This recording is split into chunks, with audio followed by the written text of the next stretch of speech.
It was very difficult to get inside information at that time from Iraq. It was very important for us to have a human source who has been engaged in this program, and therefore it was a very valuable source. They didn't know whether this guy was a liar or he is telling the truth. And if he is telling the truth, then there is a serious problem.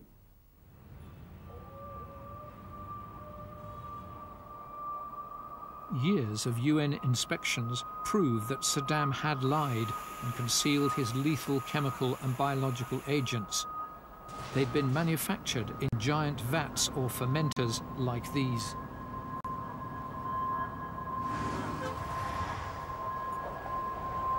This agricultural seed factory is where Curveball said he'd worked. I worked at the site for about 7 to 8 months. This, at least, was true. Political asylum and money were on the horizon. He told his German interrogators with sketches that he'd been involved in developing mobile biological laboratories with fermenters mounted on trucks. They gave me an opportunity to say what I wanted. A lot of the information which was given to German intelligence was extremely detailed, and they verified this information.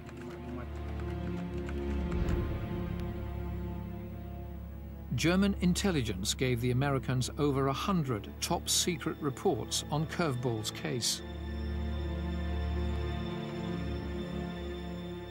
The Americans wanted to meet Curveball face-to-face and make their own assessment of his credibility, but the Germans steadfastly refused. He told us, I don't want to see the Americans. If he is not willing, really, to meet the American side or others, then we have to respect it. The Germans were telling us he doesn't like Americans, he doesn't speak English, he only speaks Arabic and German, and he only wants to talk to Germans. But there was another reason. The Germans concerned the Americans might overplay Curveball's intelligence. We were in a delicate situation. We don't know what the Americans will do with the information. We can't control that any longer. So the decision was quite clear. Give them our level of information, but not direct access. Towards the end of 2000, Curveball's story began to unravel when the Germans realized that Curveball had lied about some parts of his story.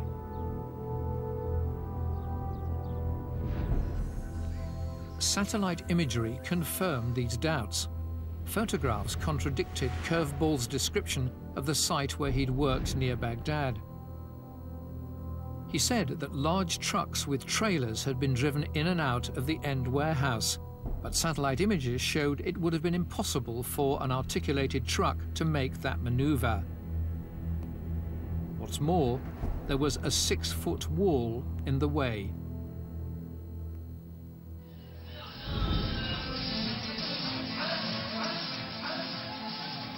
Curveball's duplicity was well known to his former boss and close friend. Each had been to the other's wedding. We were together for a long time. I knew this guy is a congenital liar. A congenital liar. Why do you say he was a congenital liar? Because he's always making stories. He's a spy, he's a con man. He's a disaster for worldwide, not for Iraqis. After a year of interviews with Curveball, German intelligence decided to terminate their regular meetings with him. At the beginning of 2001, Curveball was out in the cold, flipping burgers at this fast food outlet near Nuremberg. But one seismic event was to change everything and place Curveball center stage once more.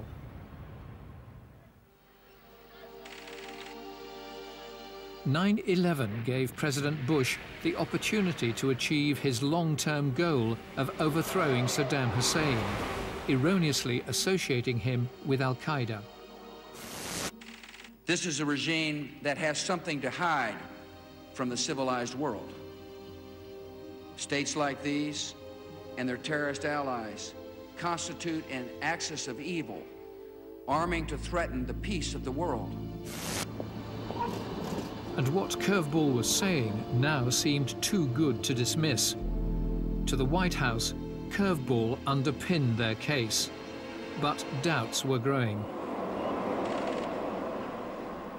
In the spring of 2002, MI6 sent the CIA a cable summing up its position on Curveball. Elements of his behavior strike us as typical of individuals we would normally assess as fabricators. But nevertheless, it was inclined to believe that a significant part of Curveball's reporting is true. I believe there were doubts in MI6 about this case from the beginning. And there was a debate, as there was in our service, and I think they couldn't verify it. They didn't have any additional information.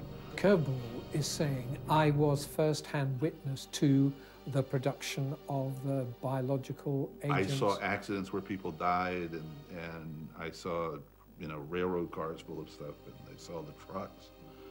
And he was very detailed, some of it quite detailed, you know, the types of pumps and valves. And the key point of this is that he was telling information that people wanted to hear.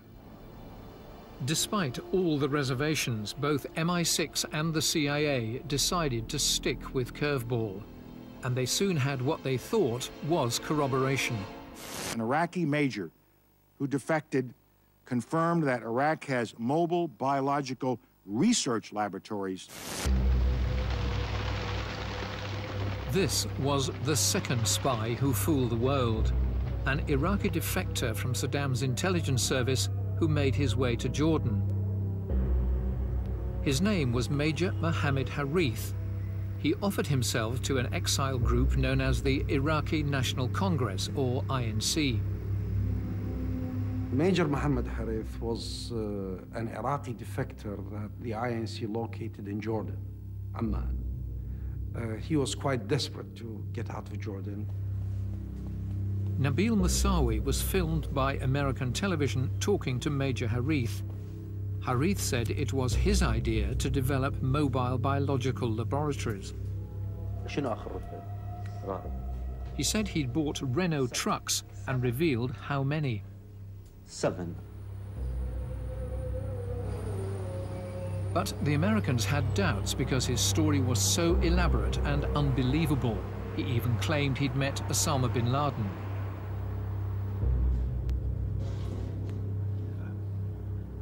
Major Harith was given a lie detector test.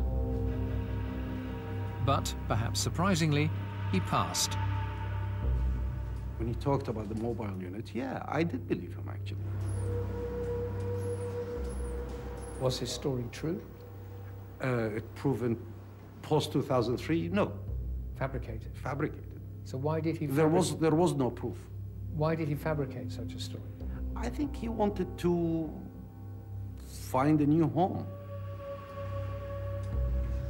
In the end, neither the Pentagon nor the CIA was convinced, and in spring 2002, a burn notice was issued saying that Major Harith was a fabricator.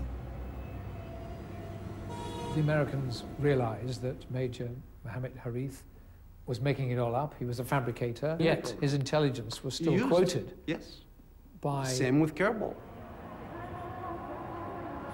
Inexplicably, as with Curveball, Major Harith's intelligence would remain on file, waiting to come back and bite.